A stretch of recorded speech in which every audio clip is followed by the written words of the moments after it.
Boa noite, pessoal. Bem-vindos a mais um Evangelho no Lar Espírita. Hoje, terça-feira, dia 23 de novembro.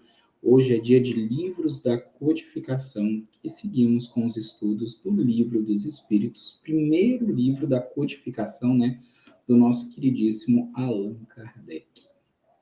Vamos fazer a nossa oração inicial, agradecer a Deus pela oportunidade de estarmos aqui mais essa noite, aprendendo um pouquinho mais dessa doutrina tão consoladora.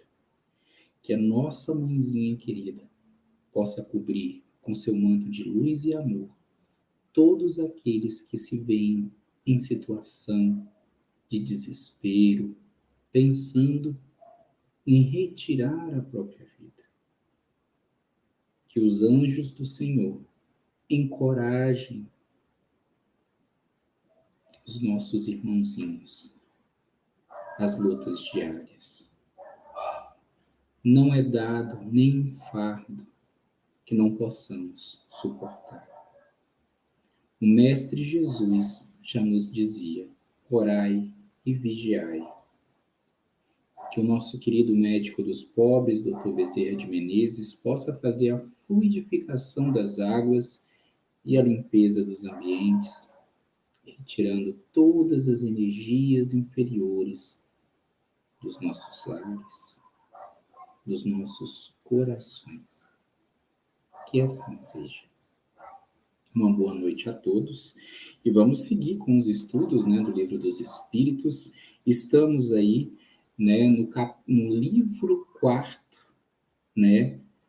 do Livro dos Espíritos, intitulado de Esperanças e Consolações, capítulo 1, Penas e Gozos Terrestres. E a gente prossegue os estudos, sobre o desgosto da vida, suicídio. Última questão deste capítulo. Quais são, em geral, as consequências do suicídio sobre o estado do espírito? O estudo de hoje, essa pergunta que Kardec faz aos espíritos, deixa muito claro, vocês vão ver nas respostas, que há um acréscimo, um aumento do sofrimento, E a gente sabe que retirar a própria vida vai contra as leis naturais, as leis de Deus. E aquele que retira a vida achando que acabará com seus tormentos, com suas dores, pelo contrário, faz aumentar ainda mais, potencializar essa dor e esse sofrimento. As consequências do suicídio são muito diversas, falam os espíritos. Não existem penas fixadas, e em todos os casos, essas penas são relativas às causas que provocarem esse suicídio. Mas uma consequência a qual o suicida não pode fugir é o desapontamento, ou seja, a decepção, a desilusão. De resto, a sorte não é a mesma para todos. Depende das circunstâncias. Alguns espiam, pagam esse débito, reparam esse erro, a sua falta, imediatamente, numa encarnação, imediata.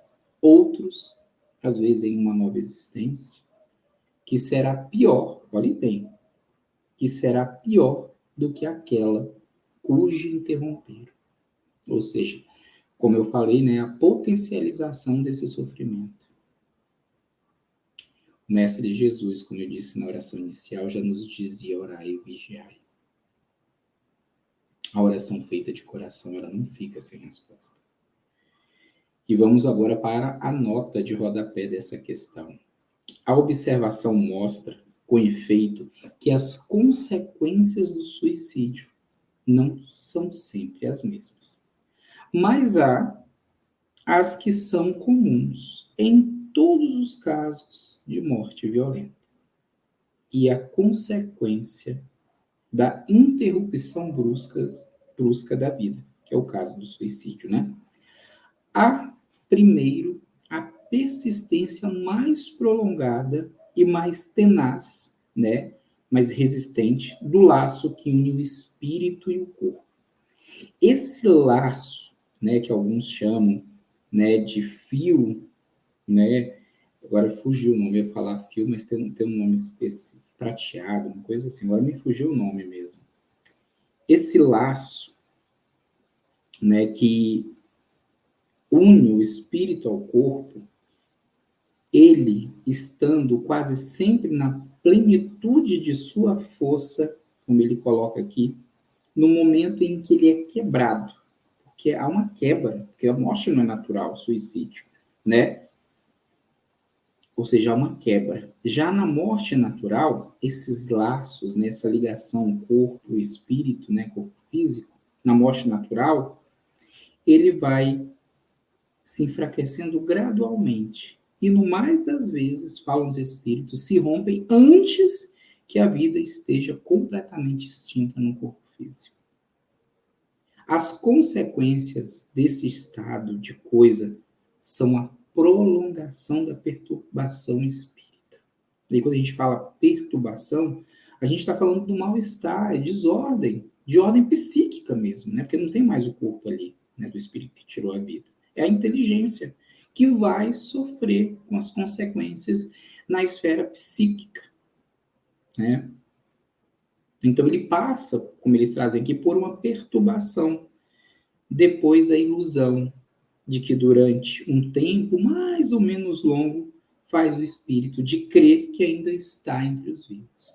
E ele deixa aqui as reflexões novamente, a questão de número 155 e 165 para retorno. Fica aí a dica, né, da releitura dessas questões que nós já estudamos lá atrás.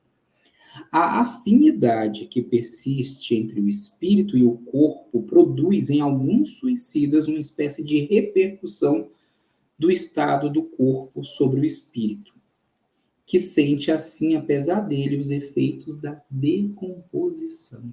Olhem bem o que pode acontecer, né? O espírito, que está tão ligado ali ao corpo, porque esse laço foi quebrado antes do tempo, ele pode vir sentir o efeito da decomposição. Imagine, ele sentindo os vermes comendo. Que cena, né? E dela sente, ó, uma sensação plena de angústias e de horror. E esse estado pode persistir tanto tempo quanto deveria durar a vida que interromperam. Ou seja, tinha ali o período para desencarnar e ele quebra esse laço antes, de forma abrupta, né? Morte violenta. E aí o espírito vai sentindo tudo isso, até aquele período que realmente ele deveria desencarnar.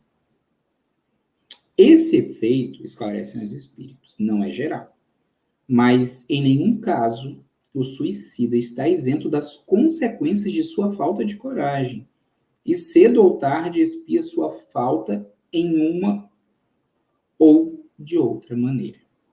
E assim que certos espíritos que foram infelizes sobre a terra disseram ser suicidas em sua precedente existência e estar voluntariamente submetidos a novas provas para tentar suportá-las com mais resignação, ou seja, com mais aceitação, porque sabem que erraram e precisam quitar esse débito, né, por ter tirado a vida, por ter faltado com a coragem. Em alguns, é uma espécie de ligação à matéria, da qual eles procuram em vão se desembaraçar, né, se livrar para alçar, né, para ascender aos mundos melhores, mas nos quais o acesso lhes é interditado. Né, o suicida ele não vai para um mundo feliz, porque ele não cumpriu aquela existência com coragem, com fé, com esperança. Na maioria é o desgosto de ter feito uma coisa inútil, visto que dela não experimentaram senão a decepção, né? Aqui alguns espíritos que já comunicaram, né, que já foram suicidas, o tanto que se decepcionaram quando chegaram do outro lado. A religião, a moral, todas as filosofias condenam o suicídio como contrário à lei natural. Todas nos dizem em princípio, que não se tem o direito de abreviar voluntariamente a vida. Mas por que não se tem esse direito? Por que não se é livre para pôr termo, fim aos seus sofrimentos? E aí vem a resposta. Estava reservado ao Espiritismo demonstrar, pelo exemplo daqueles que já sucumbiram, que já morreram, que se suicidaram, que isso não é só uma falta, como uma infração a uma lei moral, consideração de pouca importância para certos indivíduos, mas um ato impensado, estúpido que ele traz aqui a palavra, uma vez que com ele nada se ganha. Longe disso, não é a teoria que nos ensina, mas os fatos que o Espiritismo coloca sobre os nossos olhos. Desses irmãozinhos que tiraram a vida e que se comunicaram por intermédio dos médiuns e demonstraram os seus sofrimentos, as suas dores. Teve um período num centro que eu frequentava aqui em Goiânia, que teve praticamente um mês só vinha suicidas. E me lembro hoje, até hoje, de um irmão que tirou a vida se jogando no trilho de um trem. E ele desesperado, tentando juntar as partes. Graças a Deus ele foi encaminhado, aceitou ajuda para os hospitais da espiritualidade, que tantos recebem irmãozinhos que cometeram tal atrocidade. Devemos orar por eles. E aqui fica a nossa oração. Aqueles irmãozinhos que se desencarnaram por intermédio do suicídio. Que o nosso Mestre Jesus, nosso querido médico dos pobres, Dr. Bezerra de Menezes, possa auxiliar os irmãozinhos que se encontram em desespero e que cometeram este ato impensado. Pai nosso que estais nos céus, santificado seja o vosso nome, venha a nós o vosso reino, seja feita a vossa vontade, assim na terra como no céu. O pão nosso de cada dia que nos dai hoje, perdoai as nossas ofensas, assim como nós perdoamos aqueles que nos têm ofendido. E não nos deixe, Senhor, cair em tentação. Livra-nos de todos os males. Que assim seja. Nossa gratidão a todos. Quinta-feira retornamos às 9 da noite para mais um Evangelho no Lar Espírita. Nosso programa hoje está sendo gravado pouquinho menos de 1 hora antes de ir ao ar. Mas é programa inédito. Fiquem com Deus e até terça, às 9 da noite. Beijo, beijo. Tchau, tchau.